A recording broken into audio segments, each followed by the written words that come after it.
Here we go with the recording. If everybody's good to go, Good to I go. will start with the script and then go into the questions. All right. Hey there, Banditos. Welcome to another episode of the Dollar Bin Bandits. I'm Mike Farah. I'm Joe Marcello. And we are thrilled to welcome back a returning guest to the show today, Mr. Bernard Chang. Bernard, thanks for coming back. Thanks for having me, guys. Good to see you guys again. Good to see you. So last time you were with us, we only got through kind of half of your career because we were definitely diving deep into the Monkey Prince series, which ended with a bang, and we really appreciate that. But we'll certainly pick up where we left off a little later in the show. But first, like we did in the first episode, you have another current project that we wanted to dive into, which is the Jean Grey miniseries you're doing with Louise Simonson. Issue number 3 is going to come out the same day. There, Joe's throwing issue number 1 up there. The same day as this episode. So the first question is, how did this project come together, and how did you get involved with it? Well, hey, thanks for picking up the book, by the way. My pleasure. This project came along, I believe it was late last year or earlier this year. As I was coming towards the end of the Monkey Prince run, I was offered, I've been kind of scouting around to see what other projects would be going on, and this was something that was kind of offered to me. They mentioned if I had any interest in working with initially Louise Simonson. And so before they could finish, again, I think I said this with Monkey Prince with Jean, it was an instant yes. So, I mean, I grew up collecting comics in the 80s and 90s.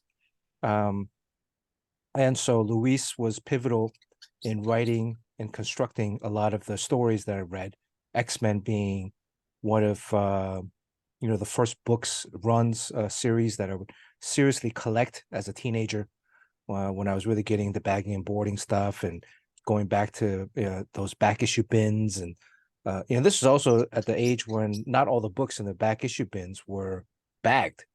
So when you went into a comic book store, it had that waft of like this old pulp smell.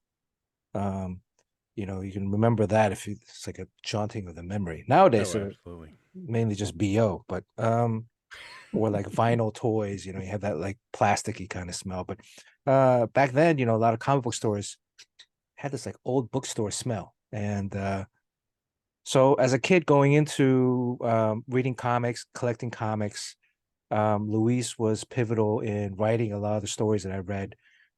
So it was an instant yes. Then they started talking about kind of what the series was going to be. And it was another kind of situation where, wow, I've been really fortunate the last couple of years to be working back to back on projects that have a real personal touch to kind of my history, my own experience. And, getting the opportunity to kind of tackle those characters and those pivotal moments was amazing. So, being able to jump back into characters that you loved, what was it like for you? It must have been absolutely exciting for you to be able to kind of tackle one of the original 5 X-Men with so much backstory this character has. I mean, good, bad, indifferent, and various incarnations. What was that like for you? It was very daunting. I think it's very challenging.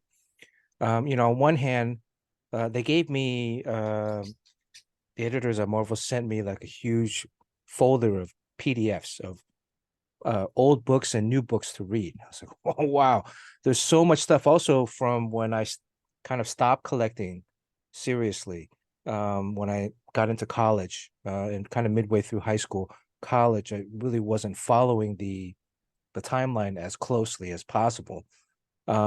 And even more recently, with a lot of the Krakoa X-Men era stuff, I'm not following it monthly. So Some of it I have to catch up on. There's different variations of a uniform. But it was great to kind of go back. Joe, I think earlier before we started recording, you held up a comic book that has been, extremely pivotal in my kind of there it is, X-Men Teen Titans. And when that book came out, I can still remember the day, the moment going into the comic book shop. It's a little small shop called the Sunshine Comics down on Bird Road, in Miami, South Miami. And that book sitting there on the corner shelf. And the store was a mess. They there's just books all over the place. And that new book just came out, and seeing that image of Jean Grey on the cover, holding her arms in that pose, which is actually the pose behind me. I got the homage in the first issue of Jean Grey. It's been sitting rent-free in my head for 35, 40 years now. So 35 years, yeah, not 40. I'm bad at math. So, it was an honor, but it was also scary, because Louise's husband is Walter. Walter Simonson is one of, my idols growing up as an artist. And so I knew that any pages that I was turning in, Walter was probably going to see. So it was, I needless to say, I redrew a lot of pages over and over again, multiple times, just to try to live up to kind of my childhood heroes.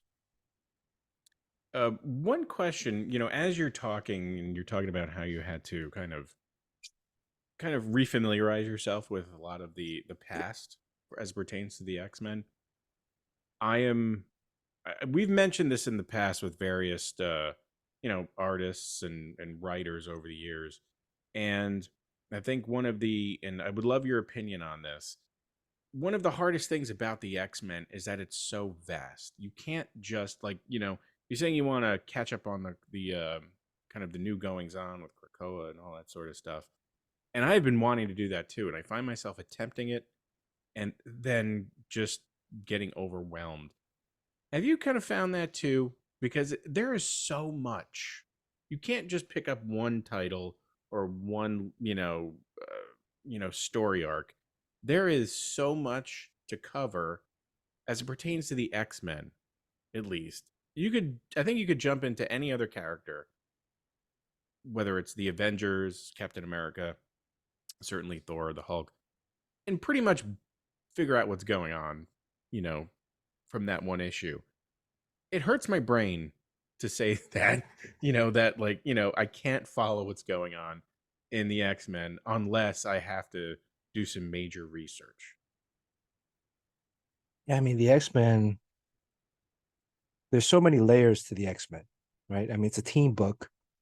There's so much commentary outside of just the subtext within the storylines. I mean, the original Phoenix saga and the turn to Dark Phoenix was really like one of the first romance stories that I read as a teenager.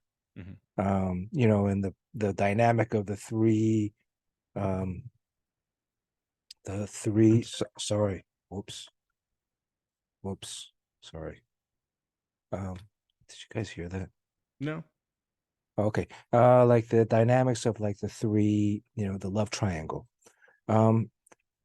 So it is complicated, and also going online and trying to read online and asking other friends that are keeping in continuity what's going on. There's so many different factions, characters going through different arcs over the years. So it was complicated. I don't know if I wouldn't pin it as a X-Men specific thing, although X-Men is so big. I mean, there's so many X-Men, right?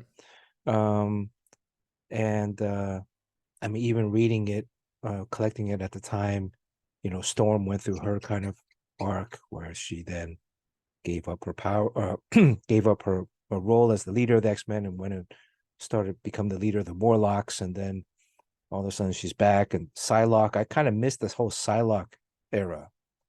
but then transitioning between different phases, and it is a lot.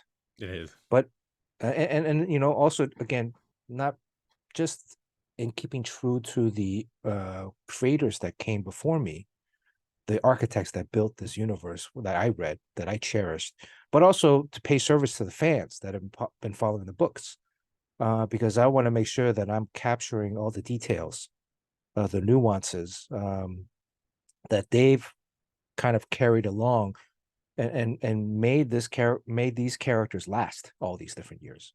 Right. So occasionally, like I'll go to a comic book store, and before like I start drawing this book, like over the years, I go in a comic book store every few months, and pick up books off the shelf and try to just see what's going on. And you'd be surprised, like, oh wow, like all these different variations, these different arcs, they go through different journeys. Sometimes they lose their powers, sometimes they're back. So it is a little bit, because the X-Men is, I mean, so many. How many X-Men are there? It's like, it's not like the Green Lantern Corps, but it's still like, I think it's even more diverse than the Green Lantern Corps, because at least the Corps has, I It's think, ever probably fewer. changing. Yeah, Some people are X-Men, then they're not X-Men.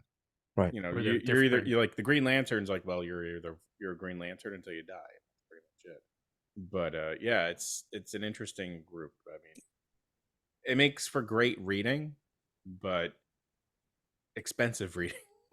I mean, I do think that's also probably a commentary on comics as they are today. Is discussion of, you have all these long form story arcs, whereas again, collecting back in the 80s, 70s, 80s, really like a lot of single issue stories. Some would carry over, some arcs or themes would carry over a couple issues, but you can pretty much pick up any issue at any time and kind of jump right into the into what's going on.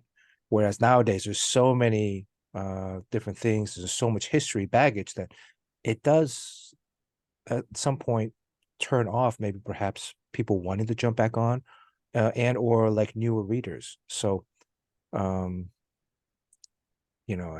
I don't know if there's a solution to that, because the industry or the business has kind of shifted in that direction. Yeah.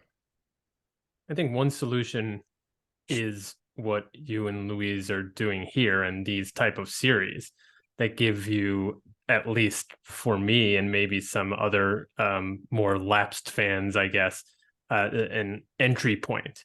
And working with someone like Louise, who has a very, I find, very clear writing style, and is able to succinctly kind of summarize or contextualize the story she's about to tell. I think that's really the way to kind of work with so much baggage. So I'm hopeful that this series and these type of series, I think, does that job. And speaking of Louise, you mentioned how sort of daunting it was, but also a quick yes on your part. She's cut her teeth on X Factor, among other titles where Jean Grey was obviously a main character. Was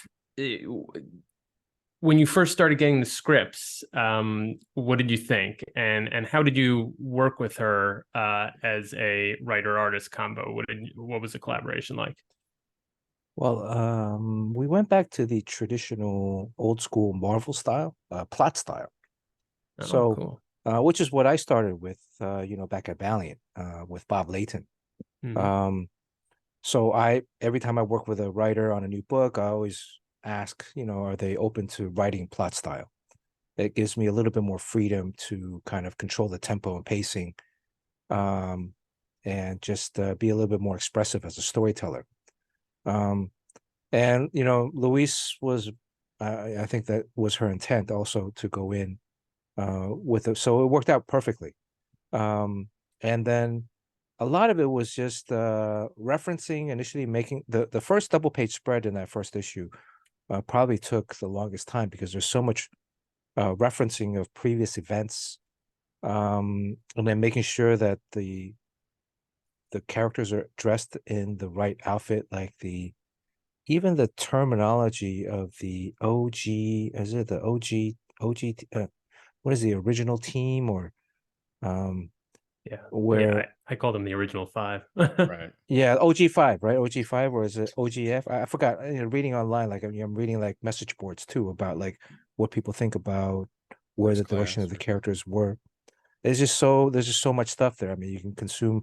I'm watching YouTube videos that kind of summarize certain arcs or stories of the X-Men, of certain eras of Jean Grey.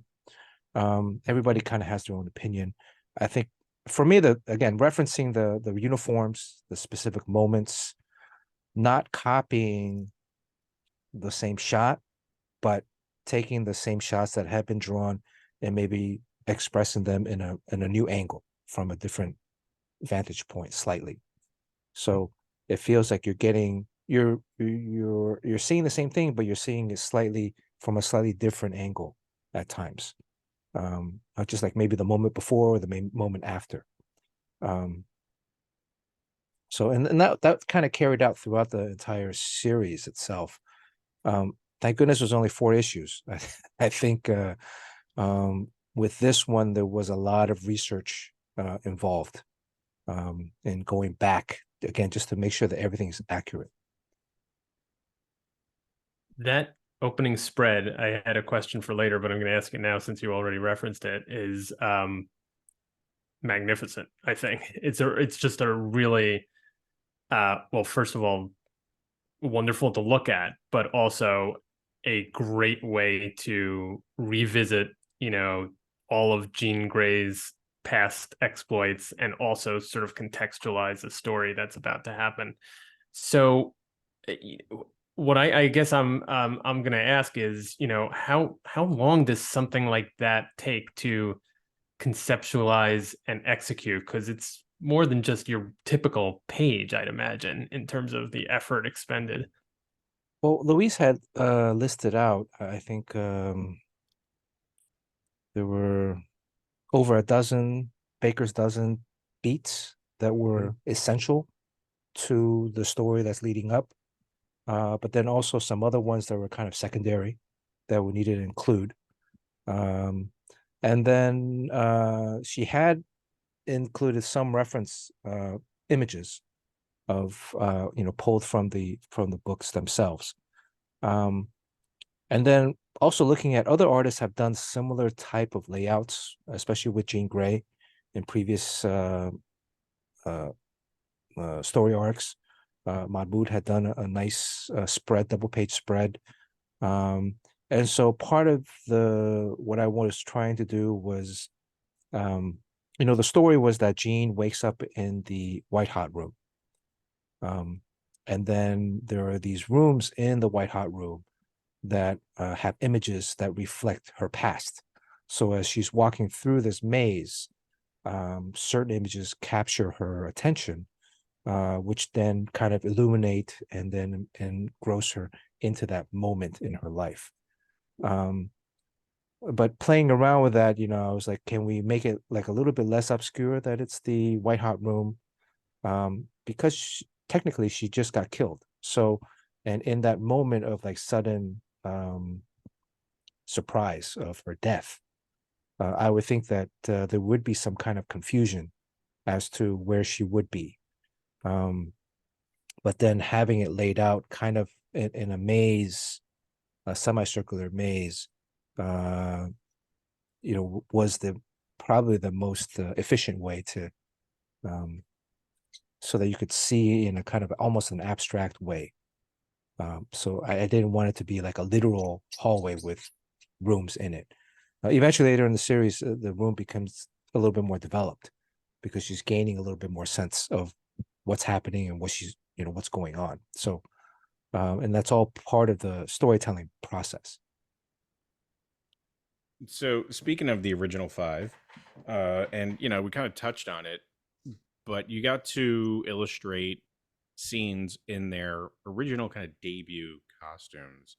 Now, were you trying to channel any previous artists through your work in this sense? Perhaps Jack Kirby or you know anything like that. I mean, it was fantastic work, and it just kind of evokes a certain, I don't know, certain feeling of, what came before it. Thanks. I mean, everybody loves, I think every artist wants to draw a danger room scene, right? Growing up as kids, you remember not just reading it, but also even in the cartoons, there's always this danger room. And then you're Right. thinking about what other obstacles can you put in the danger room? So a lot of the cues from that danger room scene initially was pulled from previous older versions, such as like the spikes shooting out, Mhm. um, or the kind of mechanized robots. The robots were a little bit more modernized than the previous versions. And then yeah, it's just trying to encapsulate like, five figures fighting at the same time is extremely difficult. But it was also a lot of fun. That page again, I drew like probably 3, 4, 5 times. Different variations of layouts. And ultimately I had to stop and just settle with one. Because when you're playing with stuff that again has so much personal baggage, it can be difficult to settle with just one image. Luckily, there's a deadline, so ultimately, at some point, I gotta say, look, I gotta finish this because um, I got other pages to do, and I have to eat and sleep and have life. Um, That always but it, helps. it is a lot of fun. It's just I wouldn't say there was a specific artist for that original scene. The scene Right. before that, when they first enter the mansion, Mhm. those uniforms, like I was never I wasn't reading the X-Men books at that time, so I was like, what are these uniforms where they had it Yeah, I was think all kind of yeah, like that version. I was like, I was completely unfamiliar with that. And but again, that Yeah, was I think also part of the reading, and then having to go through that stuff and um making sure that I had the right piping. I mean, I don't know, maybe I'm just a little bit more meticulous or anal about that stuff, but I want to make sure that I'm making sure that her sleeves are rolled up when they should be rolled up, right. or if they're all the way down, etc. The third issue comes out today when this airs. And so what can we expect from the back half of this story that you Well, can divulge, obviously? I don't want if to you give can up reveal too. anything. I don't, the third issue is going to be her confronting Madeline Pryor, the Goblin Queen. So there's going to be some more Scott Summers. Maybe there might be a baby involved. Um, there might be, well, I think the preview showed the page with Mr. Sinister. Um, so that's going to be kind of another chapter that she revisits in her life. And then ultimately, the final issue has her kind of coming to grips with um, kind of a revelation from all of these previous three. So one quick follow up to that is, so we've seen some revisiting by other Marvel writers and artists through, like Rebirth, like Silver Surfer Rebirth with Ron Mars and Ron Lim, and their subsequent other series that kind of followed up and loosely tied in. Do you, without, and I understand that you can't probably answer anything if there is, but could there possibly be other series such, along the same lines down the road? Uh, I think that's more of maybe an overall editorial question. I really can't. I really don't know. Okay. Um, I'm not kind of privy to that kind of information. But while you were mentioning that, I was thinking of something where it's very interesting because back in the late '90s, I was drawing Cable for a little bit, and I think it was the Apocalypse. Um, I don't know. I forgot what it was called. Armageddon Their Age of and Apocalypse, or Age of Apocalypse, right? And there was a scene, an issue where it was just Cable and Scott, and they were having a father-son moment. And then in that moment, it wasn't in the original plot, but I drew it in where the two were talking in this cabin. And I think it was Cable. One of the two was holding a picture frame throughout the whole scene. And it wasn't until the end of the talking scene that the person drops the frame, and then we see that it's a picture of Scott, Madeline, and baby Cable. So it was kind of funny because in drawing this third issue, there was a referencing point to that moment. So it was like, oh, hey, it was great to be part of history, a small part, to be then kind of referencing back into this drawing, back into this issue. That's pretty great because like that I always appreciate those references to moments years ago in comics, and I always talk about it because fans pick up on that stuff, and I think like they certainly have an appreciation for it. I definitely do, because it means there's someone cares enough about what they're doing to do their homework, to make reference to these moments that happened years ago. And rather than just soldiering forward and kind of creating new ground and just kind of really disregarding what came before it, I think it's just a fantastic, and moments like that are, look, as a father, they're amazing. Yeah, there's again, it's really showing our love for the medium, for comics itself. And so like also in the third issue, one in the previews that you can find online, one of the first splash pages is Times Square being consumed by these demons that are coming from the underworld. And that was in the original, I think it was X Factor issue. But it was only like a vertical it wasn't like a full page splash. So I had to piece together a bunch of different things. And then also nowadays, I mean, part of the question of drawing a lot of this stuff is some of the original reference material is a little dated. So how do you, where's the line? Is it a complete throwback, but then that would be like 30 years? Or is it more like 15, 20 something years ago?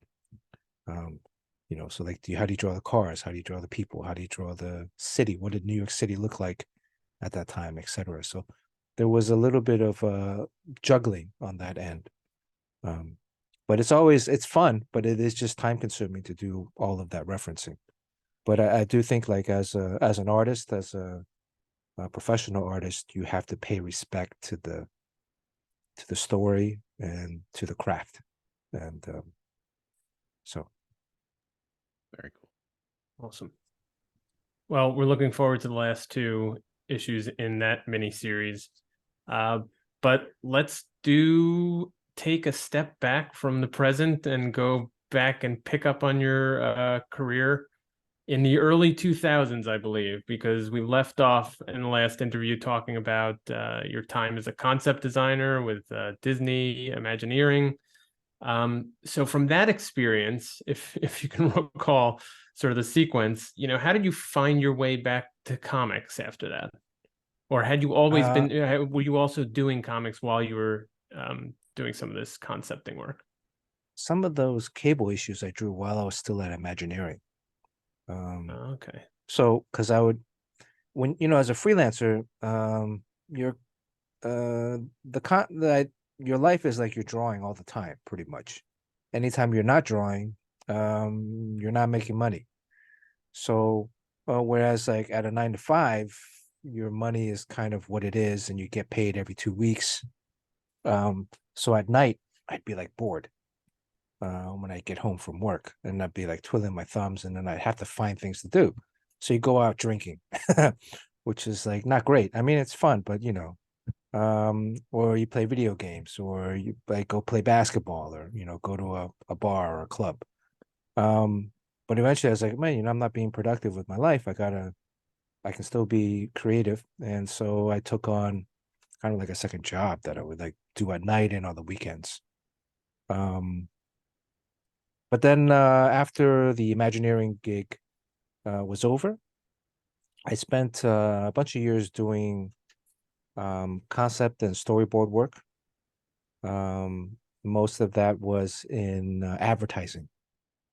Some video games, but mostly I was doing advertising work, and then I was doing kind of freelance illustration work.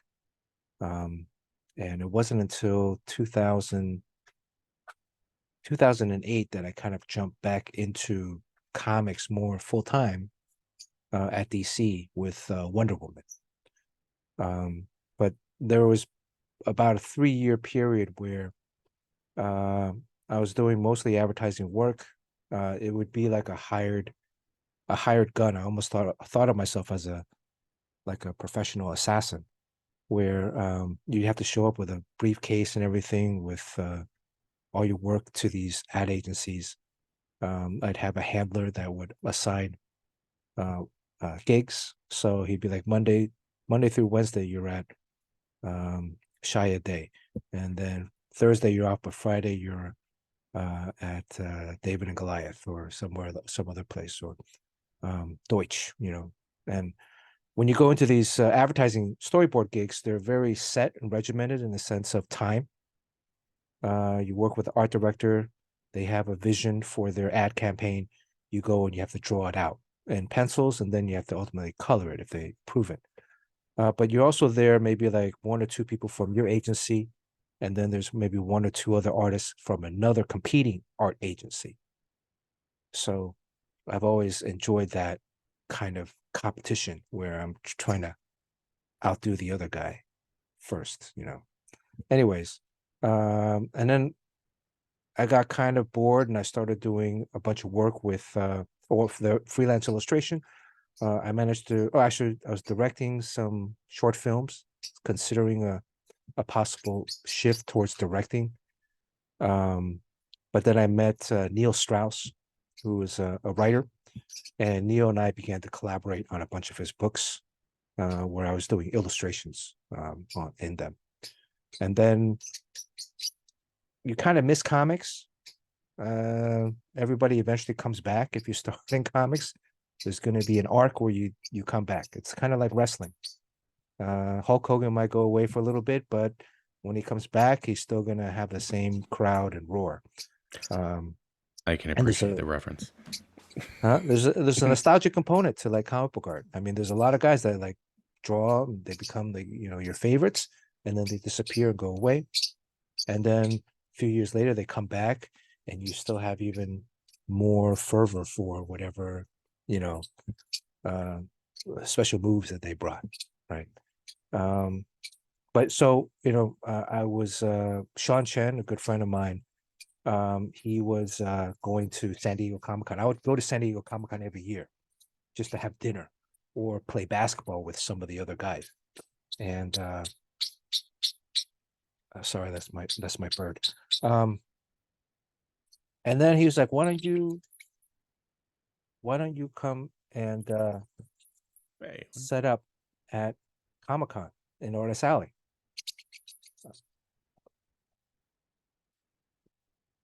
Sorry, guys. No, it's fine. Like, why don't you come and set up at Artist Alley? We can hang out for the whole weekend and just shoot the shit.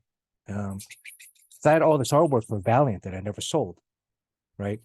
And he's just like, you sit here and you can take commissions, just do some commissions, sell some artwork, make some, some side change, and then we get to hang out because he's in New York. And then I convinced John Paul Leon, my best friend from high school.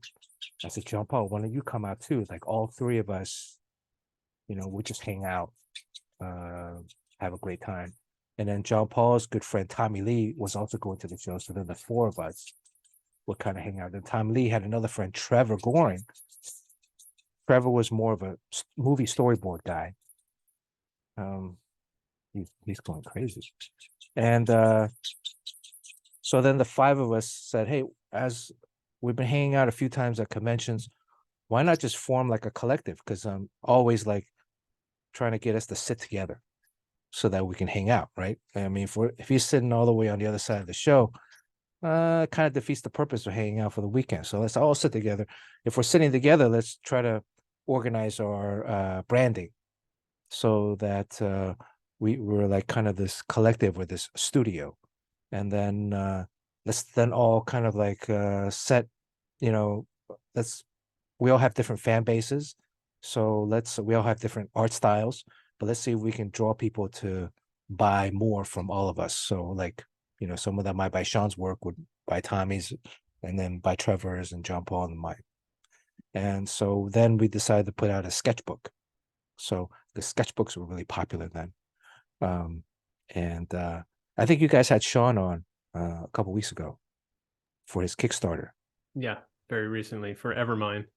Yeah, so that Evermind sketch initially was in Boulevard #1, our first sketchbook. Cool. So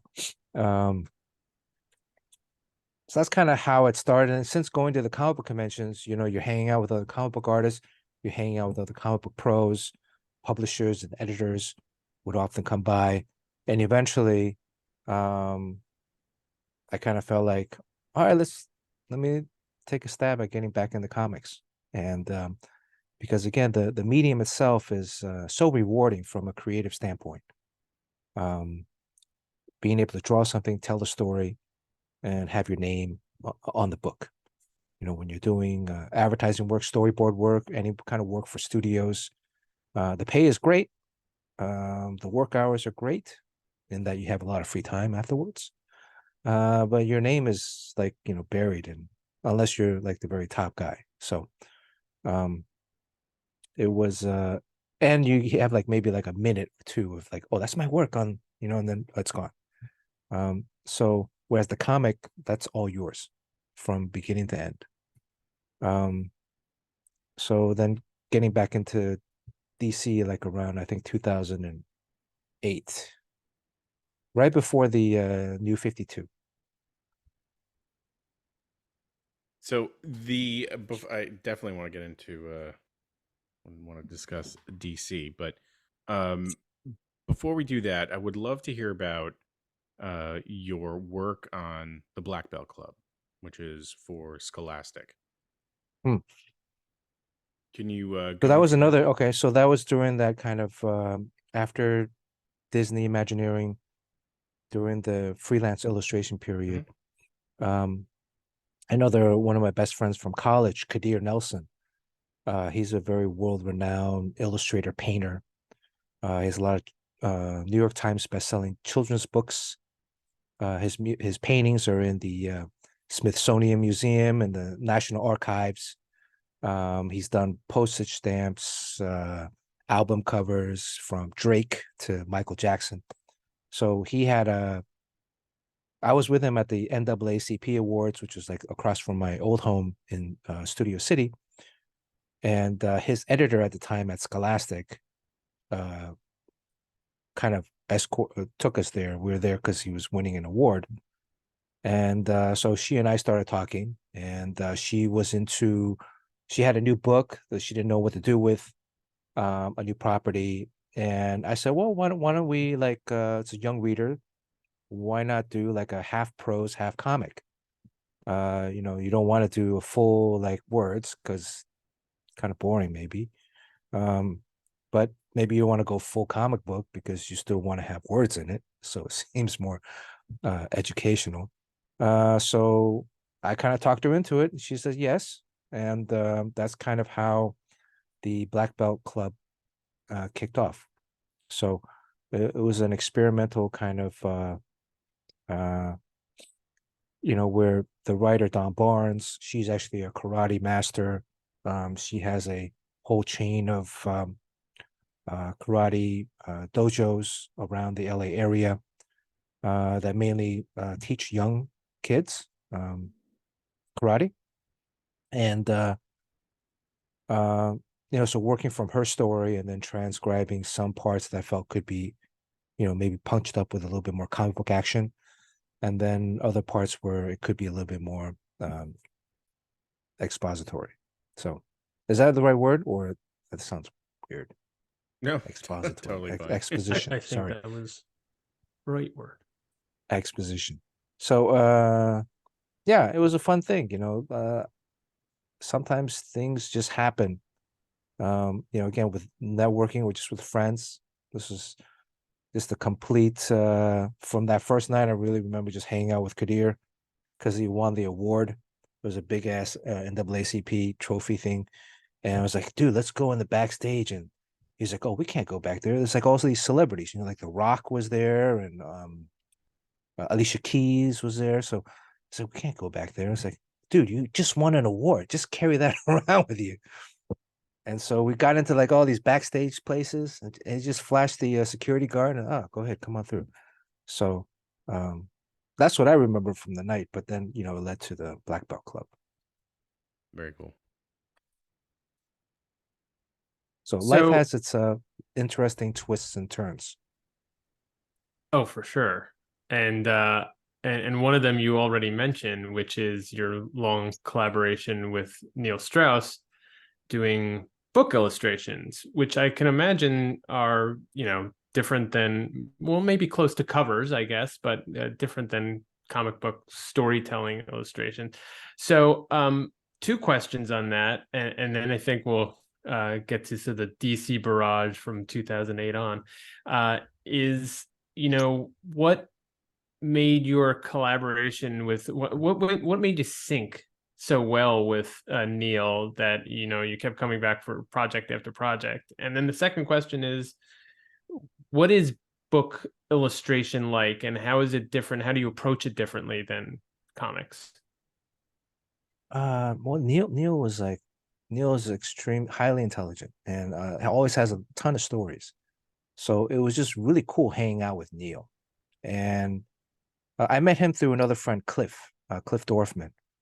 Cliff and I recently collaborated with David Arquette on a story for heavy metal called Valentine that came out last year. But again, it's like all these people that you meet in life. So Cliff and I met when I first moved to LA. And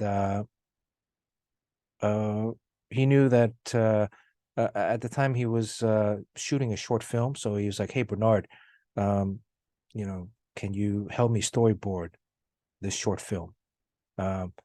And I was like, yeah, sure, man. So went over to his house, and then he said, my co-creating partner, Neil, wants you to meet him. So we just sat down and just kind of talked about the short film. It's called Shoot. It was actually, I don't know if it's still out. It was on YouTube, but I don't think it's out anymore. But so, and from there, Neil was at that time still, I don't know if undercover is the right word, but he was still writing the book called The Game. Right. And he was writing another book called he did a lot of ghostwriting. He was a New York Times music critic, and he wrote a lot of autobiographies as a ghostwriter. Marilyn Manson, Dave Navarro, which was turned into The Dirt, or what's called The Dirt, was a movie on Netflix now. And at the time, he was writing Janet Jameson's autobiography. Right. So he was like, dude, I'm working on this autobiography with Janet Jameson. A lot of the life stories are very dark. So he was like, maybe we can lighten up certain chapters by illustrating them in a comic book format. So I said, yeah, perfect. I'm your man. Let's do it. So I got to meet Jenna Jameson. And we sat down, talked to her a little bit. Neil had a couple ideas already. And then we created a few, I think three or four chapters in a comic book format for her book, for her autobiography. And Neil at the time was working very closely with Judith Regan at Regan Books, which is HarperCollins. So he had a couple other books in progress. He was very secretive about it. And I can kind of understand, so The Game, he was actually still style as The Game with the whole pickup community. So the book hadn't come out yet. So he was still writing it. And one of the nights he was like, hey, Bernard, you want to come and hang out with me at a club? Let's grab a drink. And I'm like, okay. So John Paul was actually with me. So I was like, all right, let's go. So John Paul and I went to this club in Hollywood. And then we're like, two comic book artists. We're like kind of standing around. And then all of a sudden, like there's like these 2 or 3 guys with like this top hat, fedora, dressed like really outrageous, walking through, and then one of them stops and says, "Hey, Bernard." I'm like, "Oh, that's Neil." And then he's like, "Hey, I want you to introduce you to Mystery. Mystery is like another guy in the book." And then who's one of his I guess mentors in the field. And then we hung out a bit that night, got to see him kind of walking. I said, "What's all this going on?" Because he told me he was working on a secret project, but he wouldn't, he didn't, very, very secretive about it. And then afterwards we went to the house. So we actually got to go to the actual house that's in the book. And there's nothing like ruckus, raunchy going on, but I guess it was a quiet night. It looked like the post party had already happened. So, but I was like, "Oh, that's kind of weird. It's a interesting, it's like out of a Hollywood movie kind of experience moment." So John Paul and I went back home afterwards, like, "Wow, that was kind of a crazy night." And then a couple months later, he was like, "Hey, I'm wrapping up this book. Can you help me do some more drawings? Maybe illustrate some chapter headings." And there were a couple of things in there that he needed more visual explanation. So that's kind of, how that relationship with Neil kind of developed. Working with and then the Janet Jameson book, since Judith Regan liked the drawings so much, the comic book chapters, she commissioned us to do an entire graphic novel to kind of spoof the original autobiography. So that's how Neil and I Neil would come over. At night, we'd work like, again, we had odd hours, so we'd work all night until the morning, sit down and talk about writings, talk about story, and then I'd jot all the notes down. And then I'd start drawing like the next day. So, and that kind of took, probably like close to a year, like 10 months to draw an entire graphic novel in that format. So it's, again, it's great. I'm very fortunate to have met a lot of really, really great people, but also very interesting people in life, and to call them friends. That's really cool. You don't always get to work with your friends, right, Mike? That's true. I mean, Sometimes you you do. get to work with, sometimes when you work with people that are really miserable, it's like, it's a miserable situation. Absolutely. But to work with other creative people that are very collaborative, it's it's a lot of fun. And such varied projects as well, Yeah. that we're going to go dive right back into comics, but I mean, Well, to do the Imagineering stuff, the book illustrations, all this stuff is sometimes in the morning I'd be drawing a children's book, and then at night Neil come over and we're working on a porn star book. So there's a nice, interesting kind of balance in life. You have don't to mix the two of them up. Yeah. Right. Yeah. There's always, and different styles, right? So I'm working in the more cartoony style with the children's book stuff. And then with Neil, it's a little bit more comic book. I haven't seen the book in such a long time. I don't know if I would want to, but it's just good memories. So over the last decade, you've been mostly working with DC, Superman, Supergirl, Batman Beyond, Green Lantern, favorite of mine, which I have to say, such a breath of fresh air. And I hate to do this, Mike, but I have to.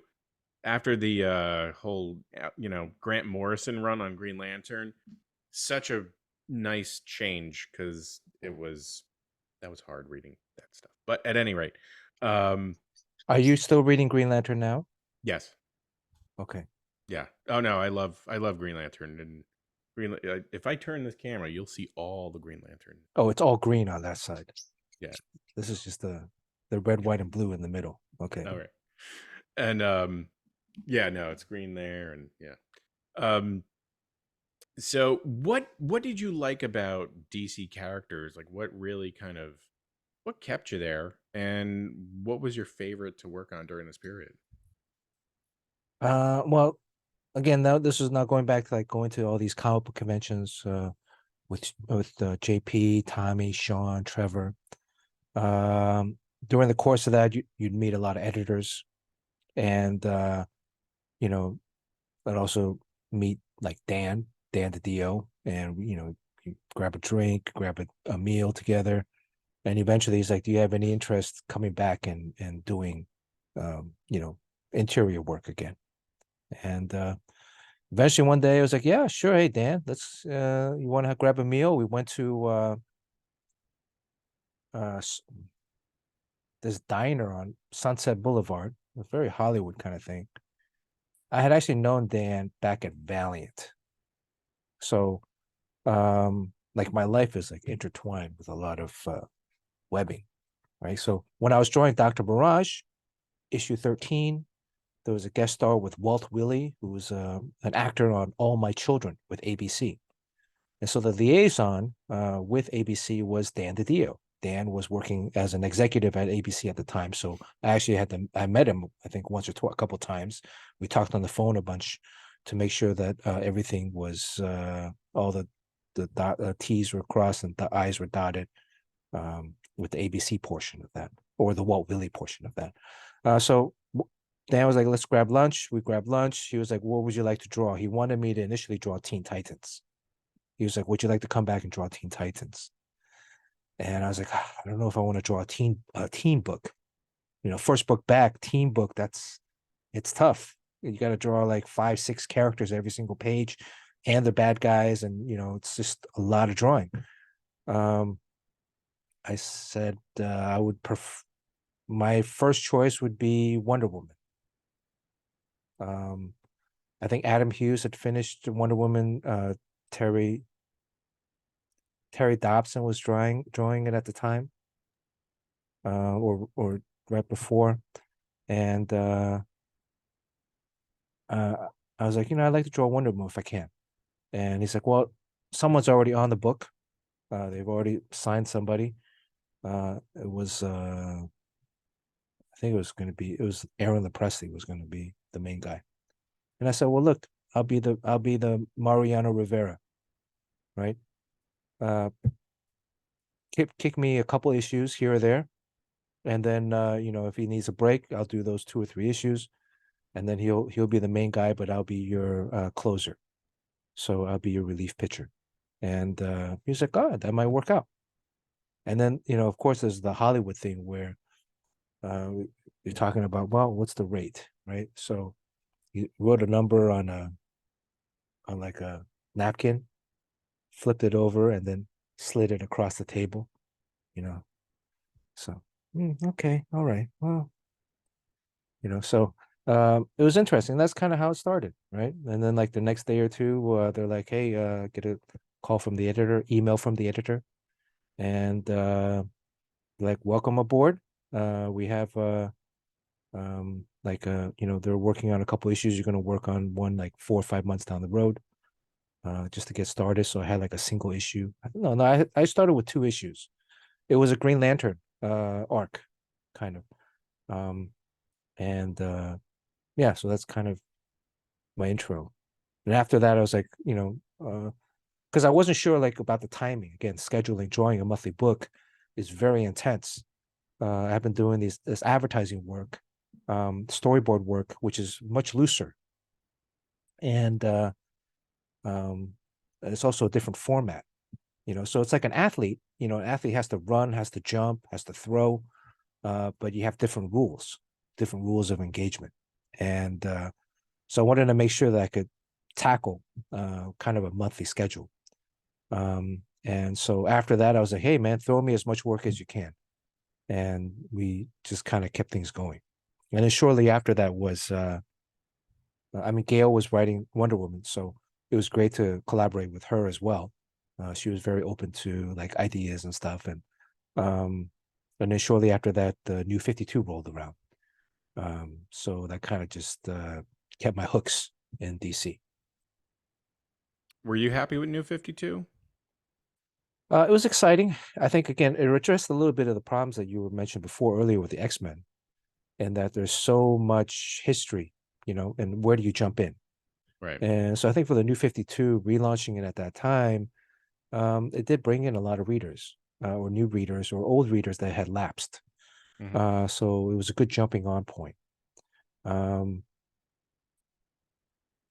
I jumped on initially with DC Comics Presents.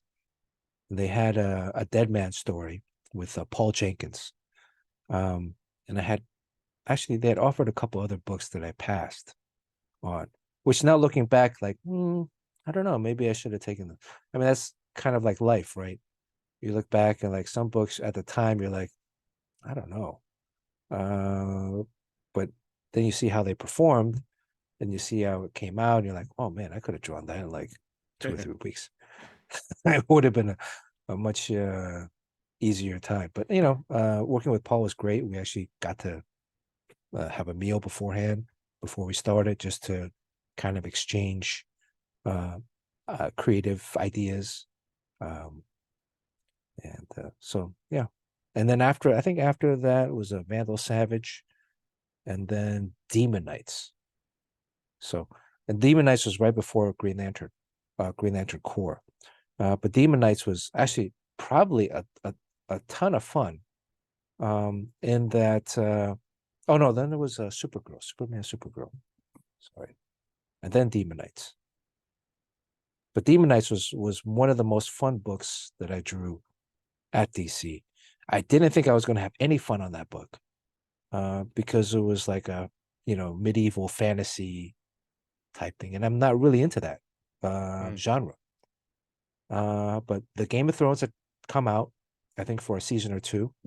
There was another movie, Your Highness, with what's the guy with the Meisner method? Anyways, it was, and Natalie Portman was in in my it. tongue. James right? Franco. James and, Franco. James Franco, yeah, and the other Jack guy, Black. no, right? not Jack Black. Black. I was almost said Jack Black, but it's the other guy that was in Eastbound and Down. Oh yeah, he the one who just did Halloween and all those movies. Yeah, and he's hilarious. Yeah, I forget his name. Right. So, and so like watching all the Game of Thrones, I was like, oh wow, this is pretty cool. And then getting it to draw the armor, and the only tough part of Demon Knights is the horses. Like, I suck at drawing horses. Part of it is like you just I've never drawn horses before, or Damn much. 4 legs. Right.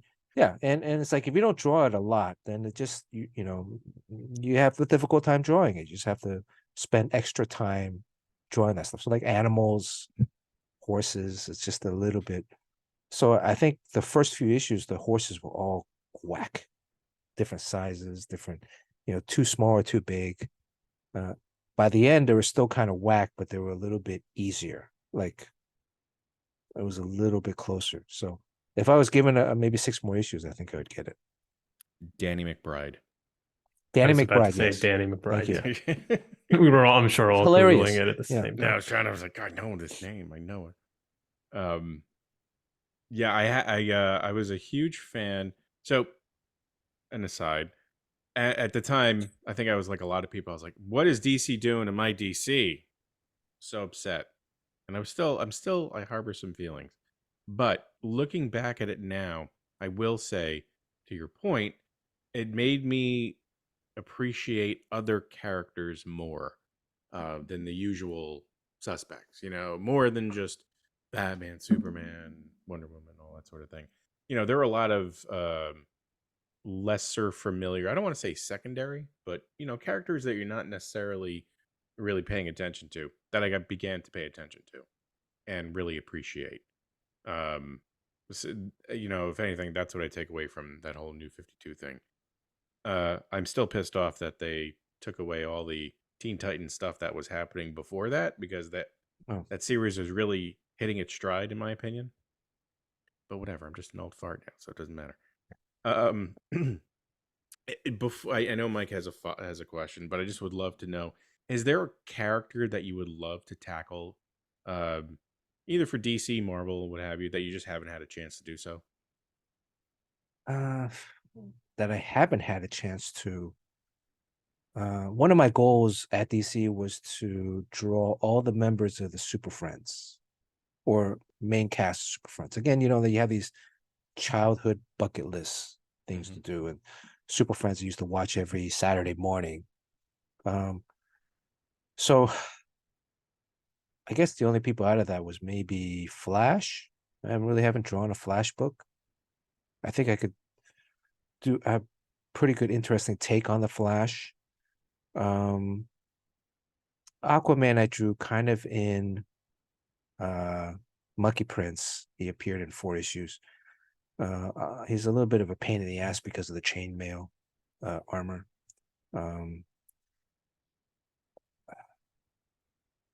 But I would like to revisit Wonder Woman.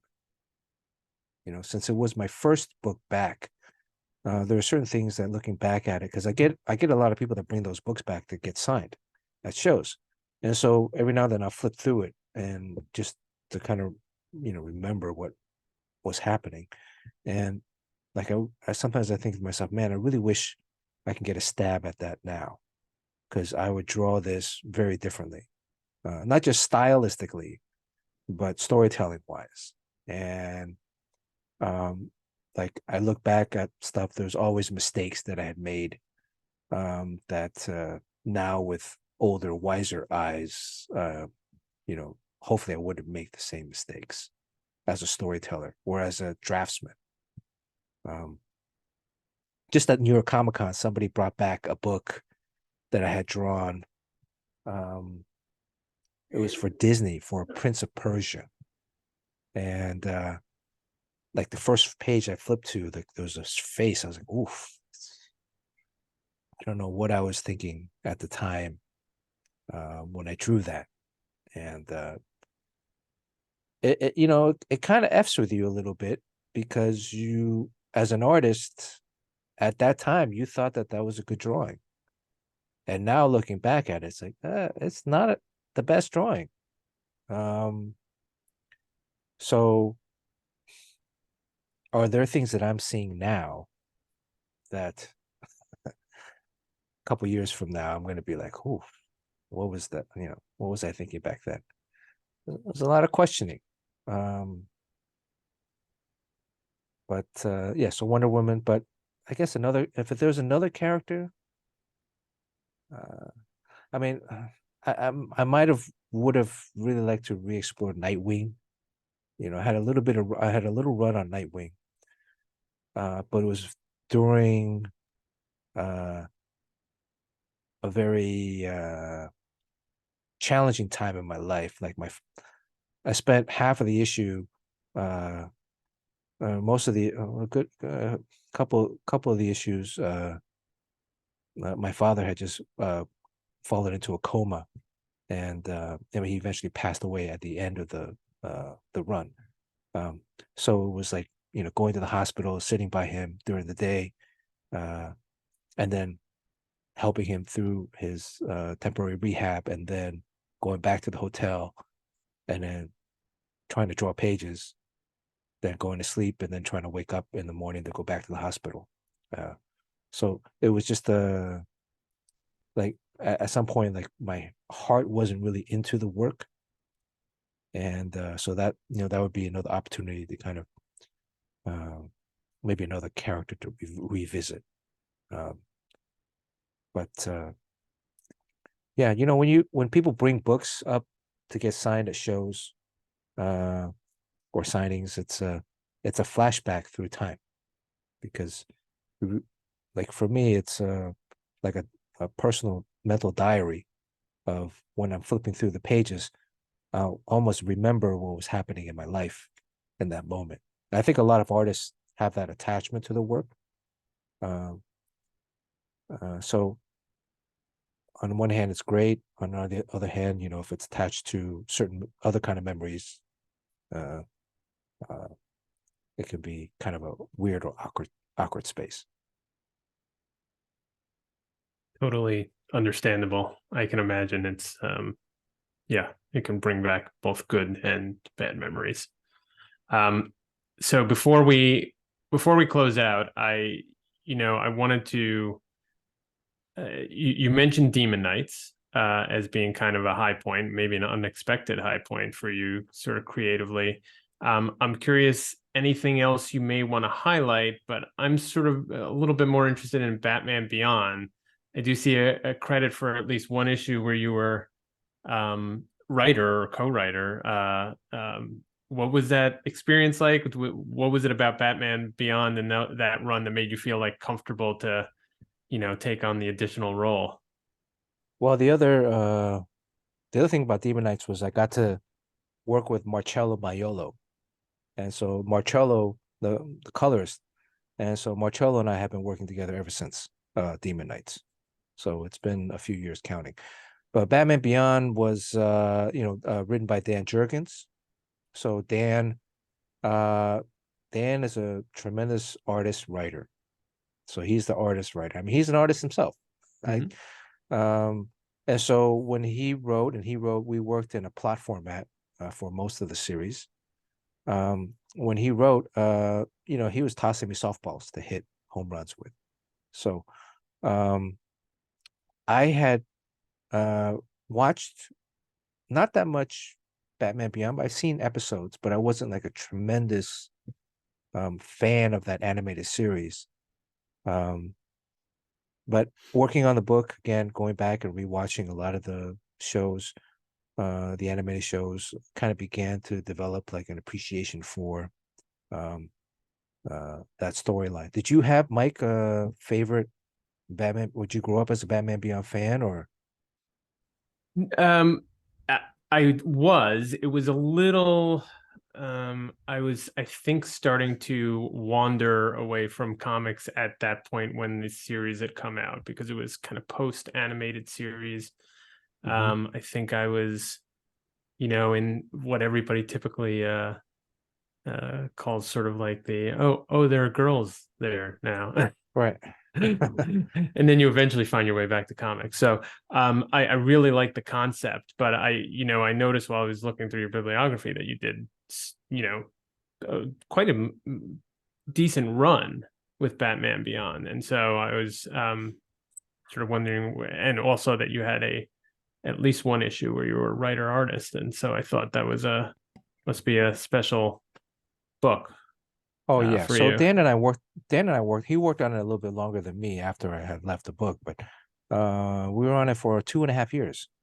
So I think at the time it was probably the longest running creative team consecutively on a book, outside of Scott Snyder and Greg Capullo on Batman. Right. And before that, I think I worked almost 2 years on Green Lantern Corps with Van Jensen. So Batman Beyond, again, getting into that kind of futuristic, because Dan and I talk, Batman Beyond's 35 years in the future. But if you watch the animated show, it's like, it's a long, I mean, there's flying cars. 35 years ago is 1990. So we really haven't progressed. Well, I guess, you have your iPhone, you have certain things, but still waiting on the flying cars. Yeah, still waiting on the flying cars, So we were talking about, well, what would our kind of Neo Gotham look like, and how can we kind of blur the lines a little bit, still stay true to the animated fans, but also kind of carve out our own Neo Gotham setting. Then writing the own story was, at some point I had this idea of multi-layer storytelling. And I had carried that with me since early 2000s. There was another project that I had pitched to Marvel at the time for a Sunfire miniseries that was going to be multi-tiered. And at some point it was going to be multi-tiered with another artist. So John Paul was going to draw a portion of the story that's going to run congruent, the 2 or 3 congruent storylines going on at the same time on each page. Because I always felt like, reading a comic book, everything is like sequential, from page to page. But why not have multi-layered storytelling? And because it's a book, you can flip back anytime. People complain, oh, I read this book in like 5 minutes while I'm taking a crap on the toilet.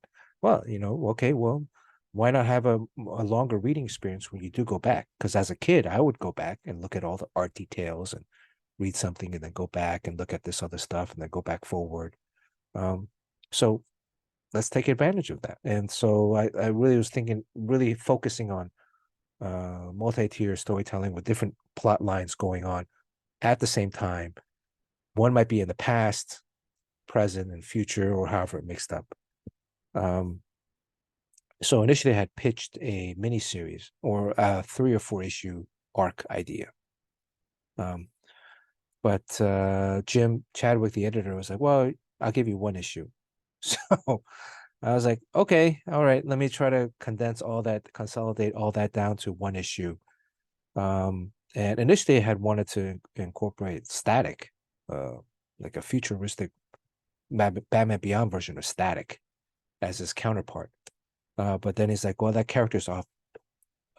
You can't touch that character. They have other plans for him. So I had to then reassess and pick another kind of protagonist that would help or fight along Batman Beyond, and then choose another villain that would, they had. But all the story components were still very, and it's actually a lot of fun.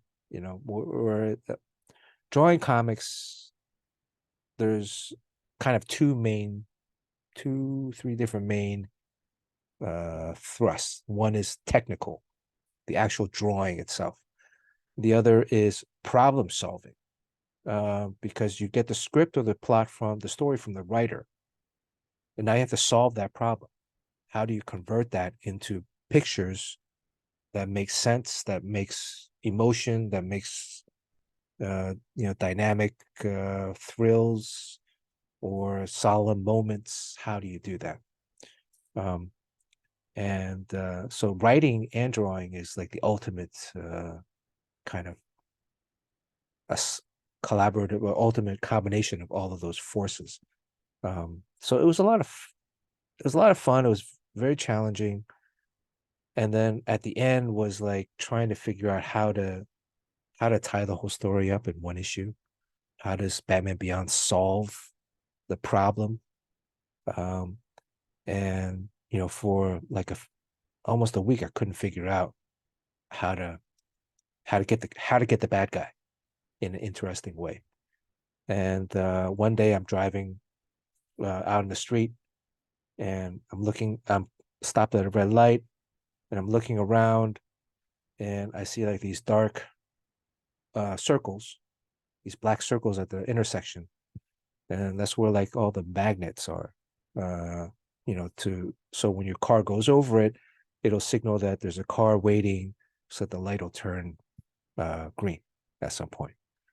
And I thought, oh, okay, wow, what if we incorporate like this area of that, they're in the lower Gotham area that's still kind of old, and there are these still magnetic wires that are kind of embedded into the asphalt. And then he's able to use that to pull that from the ground to wrap around the bad guy as a way to kind of solve the whole issue. So Very cool. It's fun. Yeah. Yeah. I mean, I remember Kevin Van Hook, who was, sorry, I didn't mean to cut you. I remember Kevin Van Hook, who was a writer, at Valiant. Him and Jesse Perdinko were working on The Visitor together. Kevin's thing was, as a comic book writer, you always kind of write yourself into a corner, so that next issue you give yourself a problem to solve, to then write yourself out of another corner and out of another corner. And I always thought that was really good advice. And thinking about how I can pretty much not try to solve it all at one time, but to get to a point where I would have to figure out a way to get myself out of the predicament, which is essentially what the hero has to do in the story. That makes it interesting for both the writer and the reader, I think, is to always have these problems to solve as a writer, but also to sort of look forward to how is it going to resolve as the reader. So yeah. That's a really interesting approach. So Bernard, thank you for taking so much time with us tonight. I wanted to ask, aside from Jean Grey 3 and 4, which we are very much looking forward to, anything else on the horizon that fans might want to keep their eyes peeled for? They just announced another series called Dead X-Men. So that's going to come out in 2024. So I have a little piece in that, which continues the fall of X. A bunch of X-Men get killed. So this is the Dead X-Men. I don't know what else. I don't know. I don't think I can say much about it yet, but it's it should be fun. And this time I'm working with someone I haven't worked with before. So but so far everything has been pretty smooth. And there's some other things that are kind of in the pipeline. I don't think I don't know if they've announced them yet. I know they had some announcements at New York Comic Con, but I don't know if they announced that I was part of it. So Fair enough. Yeah. No worries. Follow your But socials. thank you guys for having me on again. I know I'm very verbose. I overtalk. No, it's an absolute pleasure. Yeah. It's because I can only talk to my bird, and he only chirps back, so I just keep going. It's a bad habit. Good. We love hearing the stories. Yeah, Mike and I really enjoy hearing how the proverbial sausage is made in that sense, and what goes into all these great stories and characters and visualization. So we really appreciate it. Well, Mike, last time I said there was a story about Steve Mazarski's brothel home, old Civil War brothel. Right. I guess we're gonna have to save that for the third trip, maybe. So yeah, I mean, why did you guys open I think with that? we questioned ourselves into a corner, and now we leave something to yeah, they're going to leave a little dangling, trilogy, a little fruit dangling. yeah, exactly. For They next call time. that a tease in the podcast business, guys. That's a tease. Okay. Exactly. The summer I spent at Steve Mazarski's brothel in upstate New York. Civil War brothel, sorry. I mean, can a podcast really contain this story? It sounds like a possible, New Yorker article, or dare I say a novel. Yeah. All right. Well, thanks again, Bernard. This has been an absolute pleasure talking to you. And look, that'll do it for this episode of the Dollar Bin Bandits. Thank you, everyone, for watching and or listening, depending on how you consume your podcasts. Please rate, review, and subscribe. This is what Mike usually does, by the way, guys. And, leave a note for us. Leave a comment. Questions. We want to hear what you guys have to say. Be sure also to visit our friends at TwoMorrows Publishing. That's TWOMORROWS.com. And we will see you next time. Later.